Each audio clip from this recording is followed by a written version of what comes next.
کھاؤ گے؟ ایک ناشپاتی توڑ کر اس نے دوپٹے سے خوب رگڑ کر صاف کی۔ یہ سیبوں اور ناشپاتیوں کو صاف کرنے کا اپنا طریقہ تھا اور افق کی طرف بڑھائی۔ اس نے ہلکی مسکراہٹ کے ساتھ نفی میں سر ہلایا۔ میں پھل نہیں کھاتا۔ کیوں؟ پری نے حیرت سے بڑھا ہوا ہاتھ نیچے گرا دیا۔ یوں ہی اچھے نہیں لگتے۔ وہ ایک درخت کے تنے سے ٹیک لگا کر بیٹھ گیا۔ کھایا کرو، ان میں فائبرز ہوتے ہیں، معدے کے لیے اچھے ہوتے ہیں، وہ ڈاکٹروں کے مخصوص انداز میں کہتی اس کے ساتھ بیٹھ گئی تھی۔ اور سنو، تمہاری طبیعت کیسی ہے؟ خود دیکھ لو۔ افق نے اپنی کلائی اس کی جانب بڑھائی۔ سنجیدہ لہجے کے پیچھے شرارت تھی۔ اس نے بس ایک سیکنڈ کو نبض پکڑی اور پھر چھوڑ دی۔ ابھی تک بخار ہے مگر کل کی نسبت ہلکا ہے۔ افق نے ہاتھ پیچھے کر لیا۔ دور نیلے آسمان پر نارنجی سورج طلوع ہونے کو بےتاب تھا مگر گہرے سیاہ بادل اسے راستہ نہیں دے رہے تھے۔ تم نے آج مور کو ناچتے دیکھا تھا پری؟ اس کی نگاہیں آسمان پر چھائے بادلوں پر تھیں۔ وہ خاموش رہی۔ میں جب بھی ادھر آتا ہوں یہ مور مجھے پہچان کر اپنا ناچ ضرور دکھاتے ہیں۔ جن کو سیاح صرف لطف اندوزی کا سامان سمجھتے ہیں وہ ہمارے جانے کے بعد ہمیں یاد کرتے ہیں، ہمیں پکارتے ہیں۔ تمہیں نہیں لگتا پری کہ وائٹ پلس کی سبز سیڑھیوں کے ساتھ نصب پنجرے میں بند مور ہمارے جانے کے بعد ہمیں یاد کرے گا؟ اس جھرنے کا تیز بہتا پانی، پانی میں رکھے پتھر اور اس کے قریب لگے درخت پر وہ اداس گیت گاتی چڑیا ہمیں یاد کرے گی۔ سیاح سمجھ نہیں پاتا ورنہ وہ قدموں کے نشان تو صدیوں ان پتھروں مرغزاروں اور ان کچے راستوں پر ثبت رہتے ہیں۔ کل شام تمہیں کیا ہو گیا تھا افق؟ وہ خاموش ہوا تو اس نے پوچھا۔ سوال اتنا غیر متوقع تھا کہ افق نے چونک کے اسے دیکھا۔ کل شام؟ ہاں کل شام، پری نے آہستہ سے اپنی آواز دہرائی۔ تم نے اپنی ناشپاتی نہیں کھائی۔ بات مت بدلو۔ وہ اٹھ کھڑا ہوا۔ بارش ہونے والی ہے، چلو واپس چلتے ہیں۔ کھڑے ہو کر اس نے ہاتھوں سے پینٹ جھاڑی۔ ایک سرخ رنگ کا کیڑا اس کے گھٹنے سے نیچے پتھریلی زمین پر گرا تھا۔ تم جاؤ، میں بعد میں آ جاؤں گی۔ پریشا نے خفگی سے منہ پھیر لیا۔ جھرنے کے بہتے پانی نے دیکھا تھا کہ وہ دونوں اس پل ایک بار پھر اجنبی ہو گئے تھے۔ وہ کچھ کہے بنا وہاں سے چلا گیا اور پھر ویسا ہو گیا تھا جیسا کل شام تھا، جیسے جلیل کے ریسٹورنٹ میں تھا، اجنبی، ناشناسا۔ پھر کتنی ہی دیر وہ بغیر کھائی ناشپاتی ہاتھ میں لیے وہاں بیٹھی بیتے لمحوں کا شمار کرتی رہی تھی، یہاں تک کہ سیاہ بادل برسنے لگے۔ تب وہ اٹھی اور پہاڑ کی ڈھلان سے اترنے لگی تھی۔ وہ پری کو سیڑھیوں پر موروں کے پنجرے کے قریب کھڑا تیز بارش میں بھیگتا ہوا دکھا تھا۔ وہ بہت اداسی سے ترک زبان میں ان موروں کو کوئی گیت سنا رہا تھا۔ سبز اور نیلے پنکھ پھیلائے مور ناچ رہا تھا۔ افق کے سر پر پی کیپ نہیں تھی، بارش نے اس کا پورا جسم بھگو ڈالا تھا۔ اسے یوں بارش میں بھیگا دیکھ کر اسے بہت غصہ آیا۔ کیوں کھڑے ہو تم؟ ادھر جاؤ اپنے کمرے میں۔ کتنی مرتبہ کہوں تم سے یہ بات سمجھ میں کیوں نہیں آتی تمہیں؟ ابھی تمہارا بخار نہیں اترا، جاؤ جا کر آرام کرو۔ وہ غصے سے بلند ہوتی آواز میں چلائی تھی۔ سر پر ٹرے رکھ کر بارش کے پانی سے بچتے اس ویٹر نے جو تیزی سے سیڑھیاں پھلانگتے ہوئے اتر رہا تھا حیرت سے گردن پھیر کر ایک لمحے کو اسے دیکھا ضرور تھا۔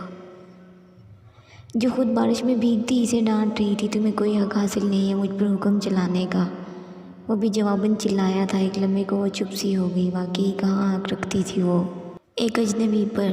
ٹھیک ہے پھر مرو اس بارش میں۔ وہ تیزی سے سیڑھیاں پھلانگتی اوپر آ گئی۔ لان میں 3 بندر اٹکیلیاں کر رہے تھے۔ لان کو بھاگتے ہوئے عبور کرتے اس نے راستے میں پڑی منرل واٹر کی بوتل اٹھا کر میز پر چڑھے بندر کو زور سے ماری۔ بندر سہم کر جھاڑیوں کے پیچھے گم ہو گیا۔ وہ بارش میں بھیگتی کمرے تک آئی۔ ایک بارش سوات کے پہاڑوں پر ہو رہی تھی، ایک اس کی آنکھوں سے برس رہی تھی۔ وہ خود پر کمبل تان کر پوری دنیا سے چھپ کر رونے لگی۔ عرصہ اور نشا پرسکون سو رہی تھی باہر موسلادھار بارش میں۔ چوڑی سیڑھیوں کے درمیان موروں کے پنجرے کے ساتھ کھڑا فخر سلان ابھی تک بھیگ رہا تھا۔ وہ تمام دن کمرے میں ہی رہی تھی۔ پھر جب دن ڈھل گیا اور افق پر سیاہی پھیلنے لگی تو وہ ٹی وی کے آگے سے ہٹی جس پر ٹی وی اور جیو کے سوائے کوئی چینل نہیں آتا تھا۔ اس نے رات کا کھانا بھی نہیں کھایا اور پھر نشا اسے زبردستی اٹھا کر وائٹ پلیس کی باہر بنی دکانوں تک لے آئی۔ اس کو سونتی شالوں اور قیمتی پتھروں کی شاپنگ کا کوئی شوق نہیں تھا مگر محض نشا کا ساتھ دینے کو وہ کافی دیر تک وہاں سر کھپاتی رہی۔ دونوں واپس آئیں تو وائٹ پلیس کی سفید عمارت کے سامنے پھیلے وسیع عریض لان کے وسط میں دائرے کی صورت میں عمر صاحب، شیلا، افتخار، عرصہ اور افق بیٹھے تھے۔ افق کے پیچھے سنگ مرمر کی سفید بینچ تھی جس سے ٹیک لگائے وہ ایسے بیٹھا تھا کہ دائیں ٹانگ گھاس پر پھیلا رکھی تھی اور بایاں گھٹنا سیدھا کھڑا تھا۔ وہ خاموشی سے سر جھکائے گھاس کے تنکے نوچ رہا تھا۔ اس کی پی کیپ اس کے سر پر تھی۔ احمد صاحب اور باقی افراد کسی بحث میں محو تھے۔ نشا بھی شامل ہو گئی۔ صرف وہ اور افق خاموش تھے۔ وائٹ پلس کے برآمدے سے آنے والی روشنی اور چاند کی چاندنی کے علاوہ دوسری کوئی لائٹ نہیں تھی، جس کے باعث اس کا چہرہ ٹھیک سے نہیں دیکھ سکی تھی، مگر وہ اسے صبح کی نسبت بہتر لگا تھا۔ اتاترک کے بارے میں تمہارا کیا خیال ہے افق؟ احمد انکل بحث کو مشرف سے اتاترک تک لے گئے تھے۔ ان کے پکارنے پر اس کی گھاس نوچتی انگلیاں رکیں۔ اس نے چہرہ اونچا کیا تو چمکتی چاندنی نے اس کے چہرے کی خد و خال کو قدرے واضح کیا تھا۔ نکاہت اور بیماری واضح تھی اتاترک، اس نے دہرایا، پھر شانے اچکا دیے۔ وہ ترکوں کا باپ تھا۔ باپ کبھی بچے کی غلط رہنمائی کرتا ہے؟ عمر صاحب سے پہلے ہی پریشے تیزی سے بولی۔ وہ خفیف سا مسکرایا۔ تم ٹھیک کہہ رہی ہو، میں اردگان کا حامی ہوں۔ اس نے پی کیپ کی جانب کچھ اشارہ کیا جسے وہ سمجھ نہ سکی۔ ویسے میں نے سنا ہے تمہارا ڈکٹیٹر اتاترک کو آئیڈیلائز کرتا ہے اور روانی سے ترک زبان بولتا ہے۔ قدرے توقف سے اس نے سوال کیا۔ وہ اس لیے کہ ہمارے ڈکٹیٹر کو اس کے علاوہ اور کوئی کام نہیں ہے۔ نشا ڈکٹیٹر کے ذکر سے چڑ گئی تھی۔ نشا یہ ڈکٹیٹر بادشاہ ہوتے ہیں، بادشاہوں سے بھی زیادہ اختیار ہوتے ہیں ان کے پاس۔ ویسے میں نے سنا ہے کہ تمہارا بادشاہ یورپ اور امریکہ سے آنے والوں کی بہت قدر کرتا ہے۔ وہی تو اس نے آج تک نہیں پوچھا۔ شاید اس لیے کہ میں مسلمان ہوں۔ فکر مت کرو، تم رقا پوشی سر کر لو، تمہیں کوئی ایوارڈ دلوا ہی دیں گے، نشا نے کہا۔ کون سا ایوارڈ؟ نشا نے حیدر وہ دلچسپی سے بولا۔ نہیں، وہ تو شہید ہونے کے بعد ملتا ہے اور ملٹری اعزاز ہے۔ خیر تم پہلے کوئی پاکستانی پہاڑ سر کرو، قومی اعزاز کے بارے میں بعد میں سوچیں گے۔ وہ بد مزہ سا ہو کر پیچھے ہوا تھا۔ میں گلیشیئر، برومٹو، براڈ پیک اور ناگا پربت سر کر چکا ہوں۔ تمہارے صدر نے مجھے کبھی نہیں بلایا۔ اب تو میں نے امید لگانا بھی چھوڑ دی ہے، وہ بہت مصنوعی افسوس سے کہہ رہا تھا۔ تم نے ناگا پربت سر کیا ہے؟ دی کلر ماؤنٹین۔ پریشا چونکی تھی۔ ہاں۔ وہ کیپ ٹھیک کرتے ہوئے اٹھ کھڑا ہوا۔ میں چلتا ہوں، آپ لوگ باتیں کریں۔ پری کی نگاہوں نے لان عبور کر کے سیڑھیاں چڑھتے افق کا دور تک تعاقب کیا تھا۔ آج وہ موروں کے پنجرے کے پاس نہیں رکا تھا۔ محفل جاری تھی جب وہ وہاں سے اٹھ کر اوپر آ گئی۔ وہ افق کو تلاش کر رہی تھی۔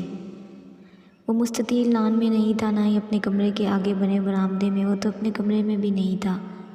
لان میں اس رات بندر بھی نہیں تھے۔ وہ تیسری منزل پر آ گئی۔ ایک نگاہ میں اس نے اطراف کا جائزہ لیا۔ چوکور احاطے کے دائیں طرف کونے میں آگے جا کر ایک بالکنی بنی تھی۔ اسے وہاں افق کی جھلک دکھائی دی۔ وہ وہیں آ گئی۔ وہ بالکنی پرانے وقتوں کے محلوں کی طرز پر بنی ہوئی تھی۔ اس کی ریلنگ اونچی تھی جس پر کونیاں ٹکائے وہ قدرے جھک کر نیچے جھرنے کو دیکھ رہا تھا۔ وہ اس کے عقب میں آ کر کھڑی ہو گئی۔ اس کی کیپ کا پچھلا حصہ اس کے سامنے تھا۔ اس پر سفید مارکر سے کسی نے ہاتھ سے لکھ رکھا تھا، ہیل ٹو طیب اردگان۔ اس نے یہ فقرہ پہلی بار نوٹ کیا۔ میں نے نہیں لکھا۔ چہرہ واپس جھرنے کی طرف موڑ کر وہ بے نیازی سے بولا، یہ جنک کی کیپ ہے۔ اس نے لکھا ہے۔ ترک زبان میں بی کی جگہ پی استعمال ہوتا ہے۔ یہ اس نے انگریزی میں اس لیے لکھا ہے کہ وہاں ترک میں لوگ انگریزی سے نام بلد ہیں اور وہاں کی ملٹری اردگان کو پسند نہیں کرتی۔ مگر تمہاری انگریزی تو بہت اچھی ہے۔ وہ اس کی طرف ریلنگ پر کونیاں ٹکائے کھڑی ہو گئی۔ فرق یہ تھا کہ وہ سامنے دیکھ رہا تھا اور وہ اسے۔ جاری ہے دوستوں، ویڈیو اچھی لگی تو اسے لائک اور اپنے دوستوں کے ساتھ شیئر ضرور کریں، اور اگر آپ میرے چینل پر نئے ہیں تو چینل کو سبسکرائب بھی لازمی کریں اور ساتھ میں لگے گھنٹی کے بٹن کو بھی ضرور دبائیں تاکہ ہر نئی ویڈیو کا نوٹیفیکیشن آپ دوستوں تک سب سے پہلے پہنچ سکے۔